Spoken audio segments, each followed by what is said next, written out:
Hey, what's up, everybody? What's going on with y'all today? How's my Boer family? We got great news, really exciting news, y'all. Guess what we got going on? What's up with my people? What's up with y'all? I'm just doing me. Excuse the representation, but I had to get on. I didn't want to disappoint. I had to get on and let y'all know what's going on. So check. Hope everybody doing good today. I'm back, y'all. What's going on with my people? Thank you for joining. Thank you for joining. Thank you for joining. It's a great day here in Cleveland, Ohio. So I'd like to further elaborate. First, I want to explain to y'all what we got going on. We got some things going on. It's a great day. I'm so excited. I got some great news, y'all. Ooh, wee. Wow. I had to get on here. I didn't want to let y'all down. I had some things I needed to take care of though, because I gotta be prepared tomorrow. I don't ain't nothing worse than not being prepared. So I had to make sure that I was prepared. So I'm not able to be in my studio. So I'm broadcasting live from the mall. But we're gonna get in deep into what we got going on, talking about the dogs and the breeding philosophy in a few seconds. But before that, I want to give y'all the news. Ooh. I want to give y'all the latest news. Tomorrow at 12 o'clock, at the request of Arnold Schwarzenegger, y'all.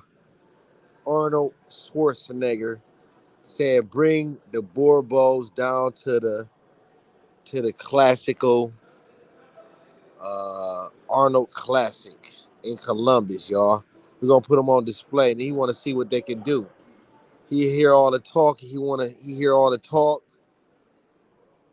He saw the bullies. He said, man, listen, I had enough of the bullies. Bring out them Boerboels, bring them dogs, bring them weight pulling specifically. So we're going to be down there in Columbus at the expo in booth number. I don't know the exact, but we're going to be broadcasting live. So I had a few things that I needed to get in situated before I left to be able to do that, to be able to do that. So, getting into the spiel for today. What's up with everyone? Let me see how do I do this. I ain't never did this straight from the phone before. Let me see what's going on. If I can get the comments and whatnot. I can't even. I don't know if I'm gonna be able to see the comments today. Oh, I do it. I can see the comments too. All right, I can see the comments. Y'all can hear me okay? We'll get in straight into the lesson. As long as y'all can hear me okay, I see how this go. All right. So this is kind of where we at with it, y'all. With these Boerboels, my breeding philosophy, I felt like I somewhere a good point based off of picking up where we left off from before. Going to just touch on the breeding philosophy a little bit because I had a lot of people make suggestions. They make comments, right? And then they haters for real, for real. They real life haters, and you got a lot of that going on, especially in these groups and stuff. If I don't know who's members of these groups and whatnot. And then, like for a new breeder, especially, you feel like you wanted some comrades, you want to get involved with the community, and you could participate. And it's important, you want to be involved. You want your dog to be known. And what a better way to do that than on these Facebook groups or these breed communities that exist for our breed to be extensively and exclusively. So I felt like it was important for me to cover that because I want to address a few things when you go on there, and even going to some of the breed special events. I'm talking about like the appraisals and whatnot. When you go to these places, you can't, you gotta remember that every dog ain't the same, and they're not exactly looking to welcome, and it's not exactly a welcoming society, in my experience. And that goes for not just me. I know that that's for a lot of people. I see that happening. You see people getting on there, and then they get their dog. People go on there, and it's really a shameful. It's a shameful, and for anybody that's going through it, I want to encourage you to keep on pressing, keep on working with your dog, and despite what the haters say, you got to focus on what you're doing, because they gonna still hate. I see it happening all the time. You got people on person they'll take a picture of their dog and post it up there and expect somebody to looking for a like or looking for some love and an interaction and attention because it's a breed, a community, special community. You think that people at least they're gonna be able to respect your dog, respect what you got going on, attempt that you're trying, that you making the attempts. But guess what? People gonna go on there.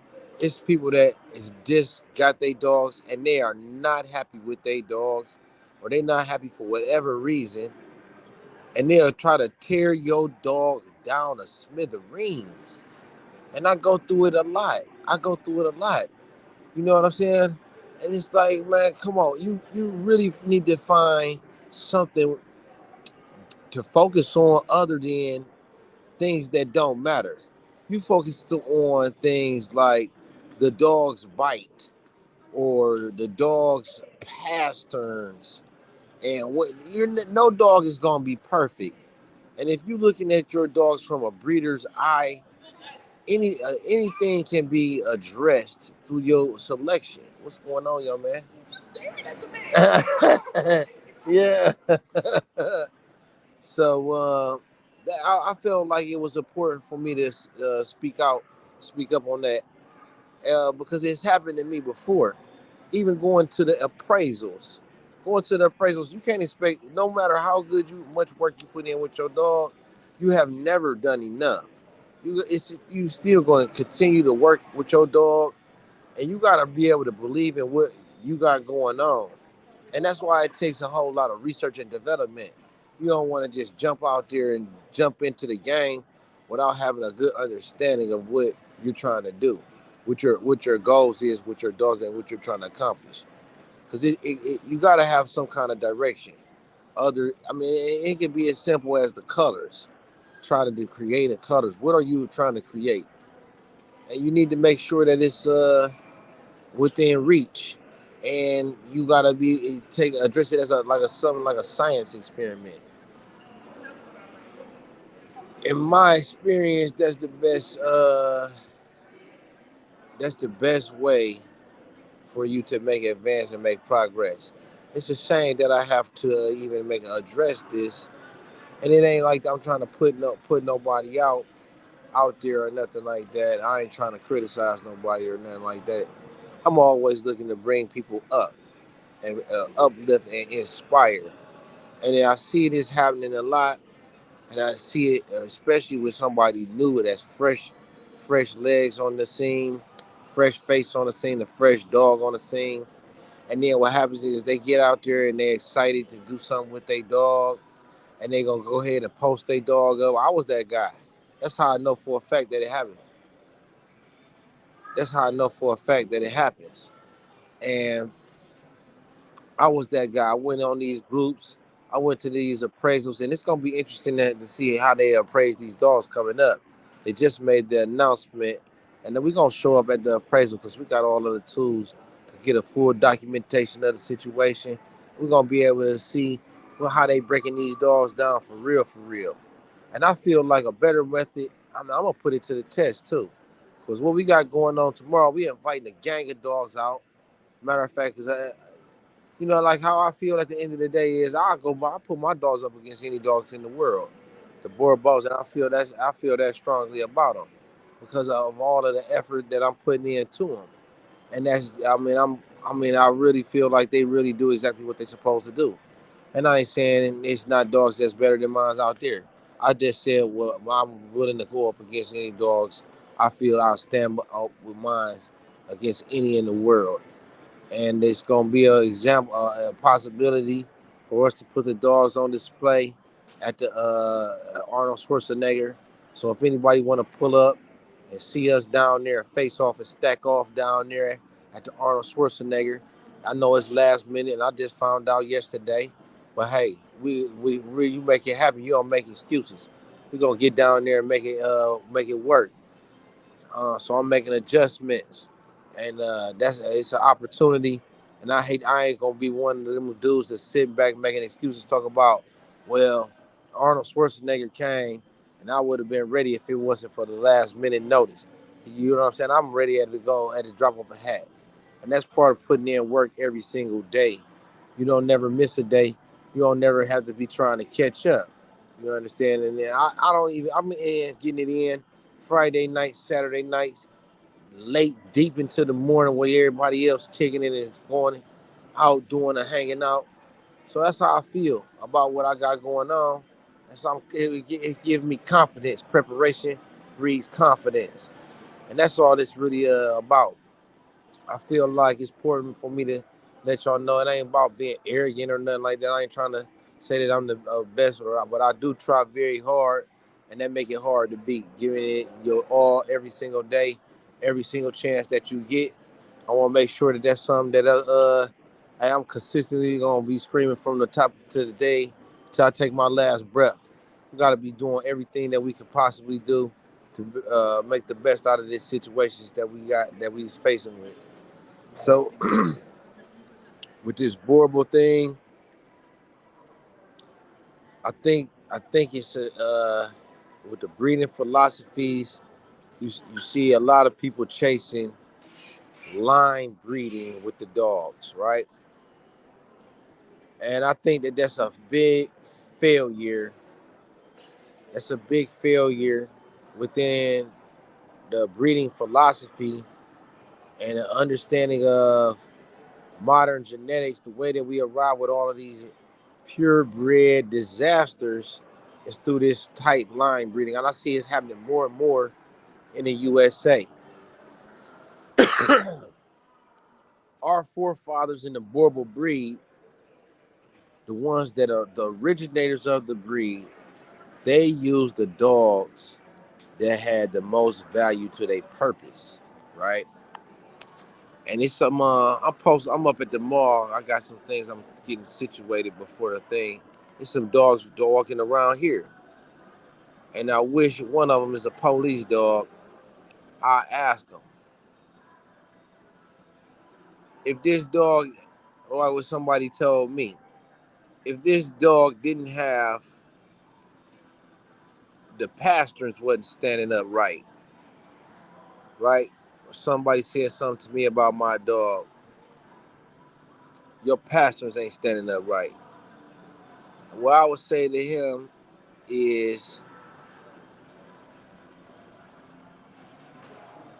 I'm gonna ask the police. I ask the police officer, do it matter if this dog, when y'all pick this dog for working, it's a police dog. I don't know whether it's a scent dog, a bomb dog, or what they got going on. We up at the mall though. They got a dog around here. I saw it. I saw two dogs, but one of them is a police dog.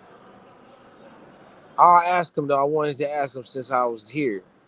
If this dog pastorings wasn't standing up right, would it make a difference with him qualifying as a breeding dog for whatever work that you doing, police work? Do that matter to you? And I think that is more important to the traditional working dog and the working dog breeding philosophy. This is how we arrive with these breeds of the day. This is how we arrive with our working dogs through this type of selection process. I recently uncovered with some very popular stud dogs through their genetic testing. When you do this genetic testing, this DNA testing, you get back results. Well, let me start off there. Here, hold on. Let me go back. Let me get myself together. When you get a dog, nowadays they got insurance. AKC got insurance when you register with the AKC, and you could take your dog up to Petco, well, right there where you get your dog food at, and they got a vet right there in the place, Banfield. Now, Banfield got a thing where they do genetic testing for health defects, and it also is a way to analysis of the lineage, right? So they doing this genetic testing, and then they're also going to supposedly for the 200 diseases, they have the markers for the genetic diseases, and what it does is it's a breeder's tool that you would take this information and you would make your pairings based off of their genetic contributions. You don't want to match up two dogs with two known genetic illnesses, right? Guess what? So a couple of my people of the puppies that I sent out recently went ahead and they not to say that they're not they displeased or anything, but they're very extremely, of course, extremely happy with their puppies, just like they was when y'all saw the puppies when they left. The puppies extremely happy. But what's been uncovered through genetic testing with the recent some of the recent litters is they have the bull mastiff genetics in their DNA. So one dog had 12.5% bulldog, 12.5% bull mastiff. Other dog was 12 and a half, 25% bull mastiff. I was like, wow. Now these are dogs I've been using off import stock, and then now it's starting to make more sense as to how the South African Boerboel is so much variation within the breed is relatively still a modern developing breed. In other words, it's a modern day pure cross, a modern day cross, basically from the genetic testing results. And I wonder how do y'all feel about that? It's using some popular stud dogs, and I would like to know what people had to say about that. Does that make the Boerboel any less than it always has been? Or if you when you find out something like that, to me personally, I don't think so. And I'm happy. It actually makes me proud that forefathers of the creators or the pioneers of the breed before us had enough sense and decency to oh my, they got enough sense and decency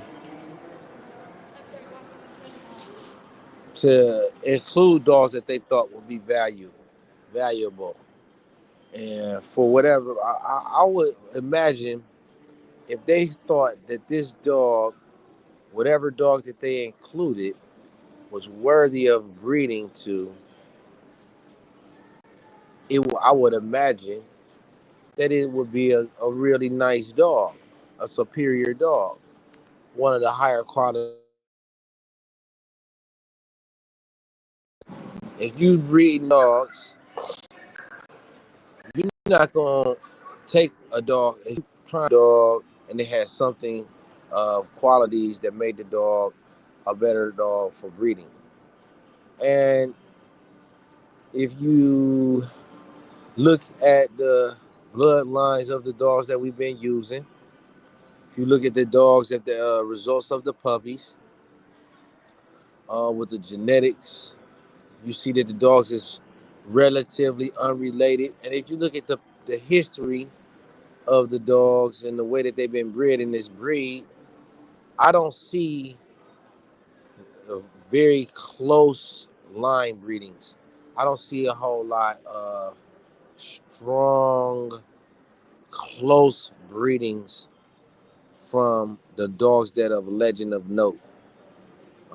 They may be related in some cases on bred on a individual, but it's mostly at a distance. It's not something that they're doing very up close and up front. Most of the time, they're including a popular ancestor of recent, and That's pretty much how they doing it. It's not they're using a ancestor that is worthy to note, a proven producer, and that would be a good example would be like Rambo or the litter that produced Rambo. You see a lot of people run into those dogs is known to produce a certain type or a certain width and a certain structure that's seem to be more desired within the breed, and they can produce dogs that inherit those qualities that we see that are valuable or appealing to the general public and the interest in the market. Makes it easy to market the dogs. The problem with that is, at some point, all of our dogs are end up related in some degrees, to some degree. So it's resulting in we don't know exactly what are the negatives that we pass in, and we have no way of testing and verifying with our dogs. Uh, what do they meet any physical or uh, quality of life or health standard? So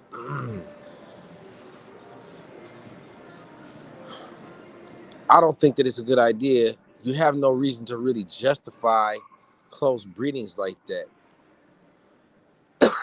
And what happens with these close breedings is you end up with unknown inherited defects that are going to eventually be expressed. Shortened lifespans, lower mortality rates amongst your litters, smaller litters, and you already see it happening in other breeds. I don't, and you already see it starting to happen with our breed. Dogs not breeding natural, needing C-sections to be born, so on and so forth. It's a big red flag. Traditionally, this breed wasn't like that. It's supposed to be rustic. It's supposed to be hardy, and the only way we're gonna be able to maintain that is by selecting our breeding stock and using the standards that the same way the originally dogs were standard with. I mean, it's like a proven method. It's like a broken it's a system that's fixed. You don't need to fix a broken. You don't need to break a system that's already fixed. If it ain't broke, then don't try to fix it. But what we want to do is we want to take the system and then try to attempt to a system that has never produced a dog like we have right now at this time. Big picture on the front or the back.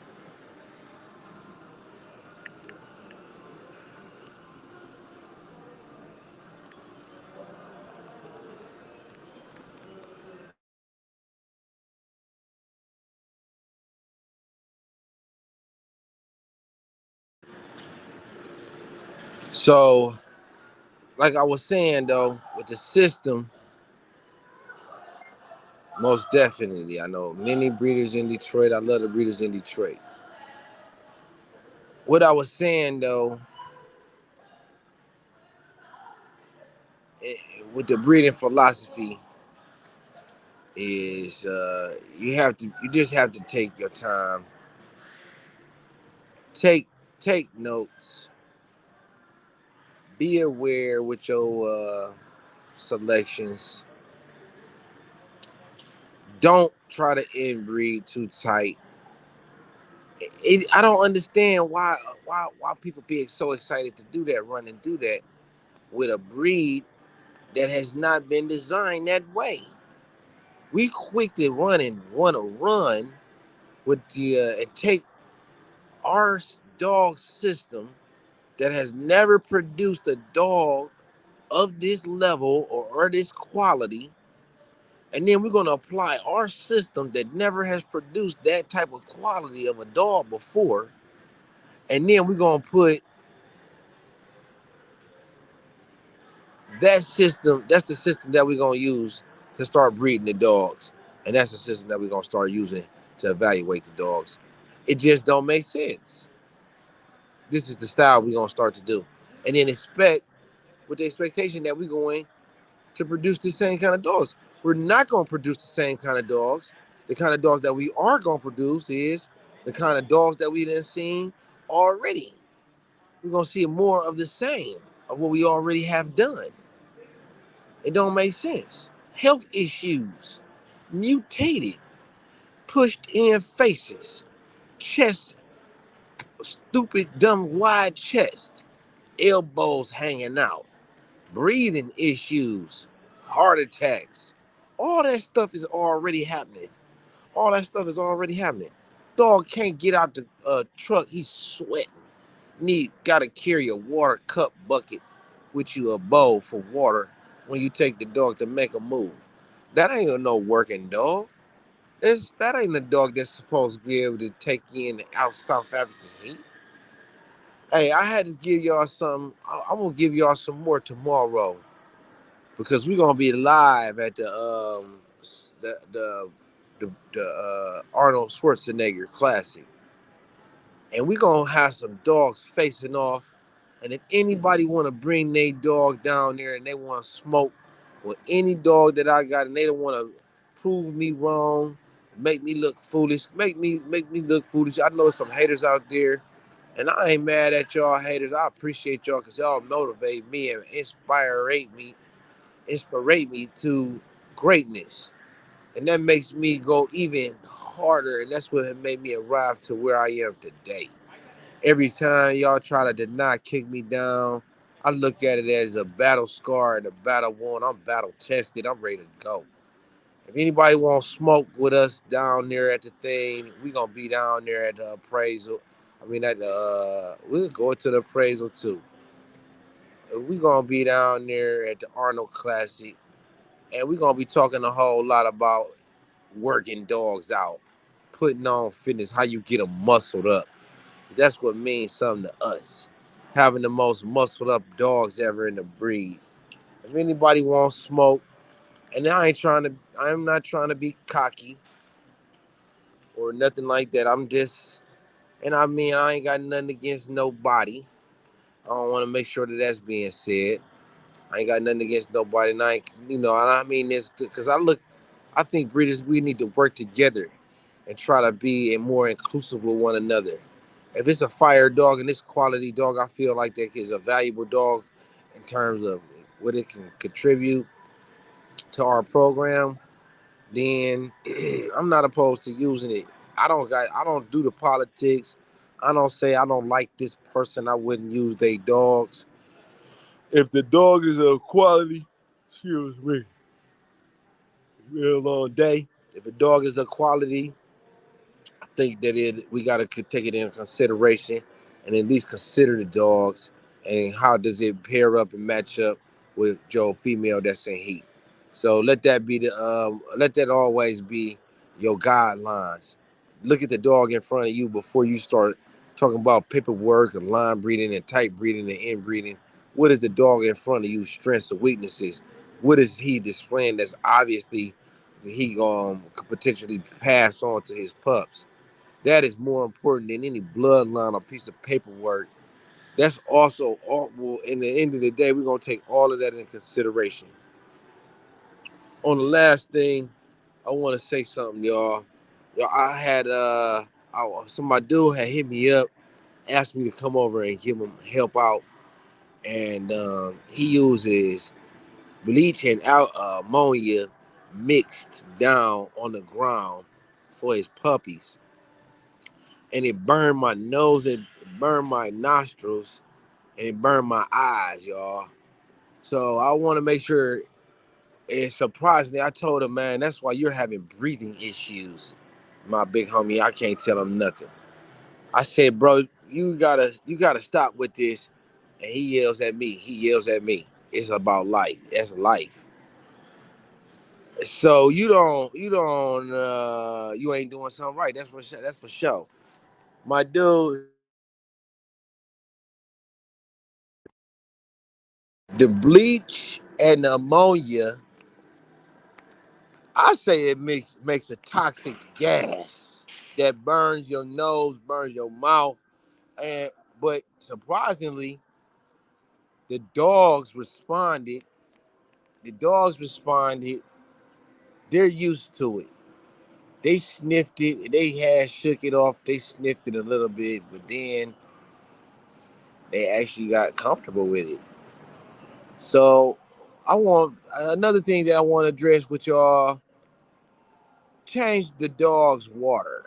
If you out there, that's one of the first things I see. The dog is drinking his water and spitting. I don't. I'm not trying to. If the dog is drinking in his water and spitting at the same time, that's how he's rinsing his mouth out.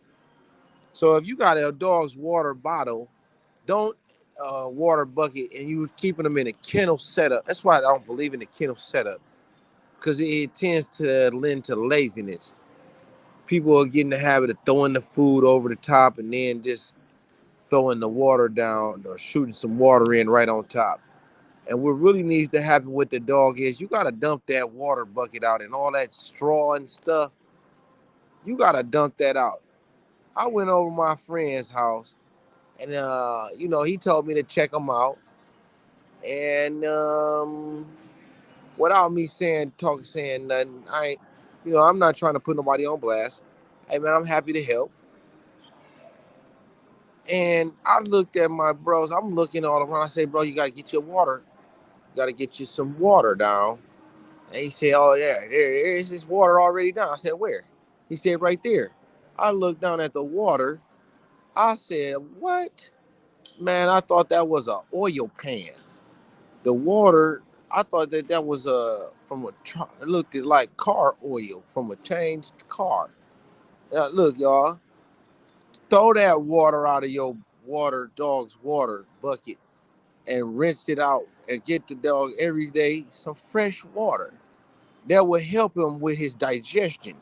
All of that spit and stuff and the slob that he's dripping out, that's important for him to drip that out.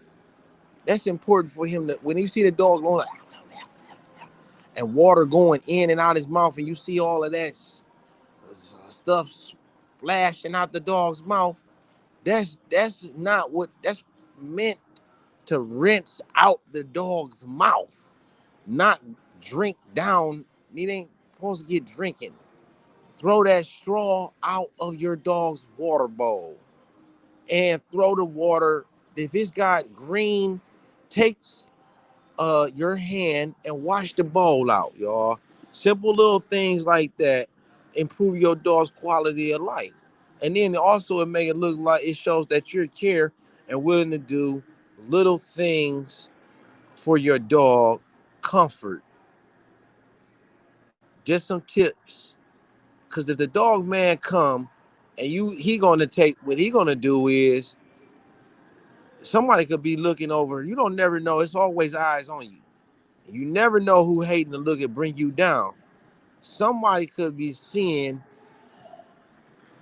this guy don't never do nothing with his dogs every day. Dog, I feel bad for the dog outside, just outside all day. Animal control is on the way. People always got eyes on you with their dogs, with these dogs. Don't think that you're gonna get away with doing wrong to no dog for no period of time. You going down for that. What happens is act like the APL's on their way every single day. That's what you do. And when they show up, you don't want to have water that looks like oil, dog filled with spit and in his thing.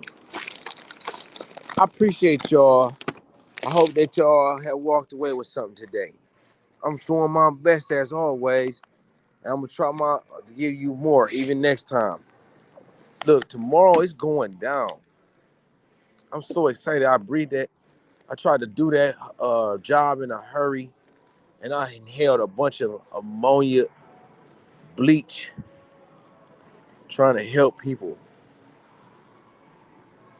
because our helpers ran away, and it's affecting my nostrils and my breathing. So don't do that. Appreciate y'all. We're going to end though tomorrow at the weight pool. We're getting it in tomorrow at the weight pool. It's going up. It's going to be so nice. It's at the Arnold Classic. 250,000 people are going to be down in the town. And we're going to be there. And we're going to be there with the Boerboels. Beautiful Boerboels, all washed up, cleaned up. Beautiful puppies. All the celebrities. If you want to take a picture with a puppy, here's your chance. If you want to see a Boerboel in the flesh and ain't never seen one next to a bodybuilder, come pull up on us. We're going to be up at the bodybuilding thing. The Arnold Schwarzenegger Classic. Arnold Schwarzenegger said he want to see our Boerboel, our Boerboels in weight pulling. We gonna bring them. Arnold Schwarzenegger. Look for us on the news, CBS News, Columbus News, local news in Columbus. I appreciate y'all for joining, and you could always get all the complete details of everything we got going on our website. If it's anything that you need, if you feel like that's a way that I can help you right now, you could always call my number direct at 216-244-2088, and we can talk about dogs. I appreciate y'all, and I hope y'all maxing out every time you can, every chance you get. Don't wait till tomorrow. Don't put nothing off until it's absolutely 100% perfect. It ain't gonna never, in my experience, it never gets ready. And you'll be done past up 10 years of your life. I'm gone, y'all. I got some other things I need to take care of. But I definitely had to touch base with y'all because I don't want to let nobody down. That's right. What's up, Ra? I'll catch up with y'all tomorrow, y'all. Peace.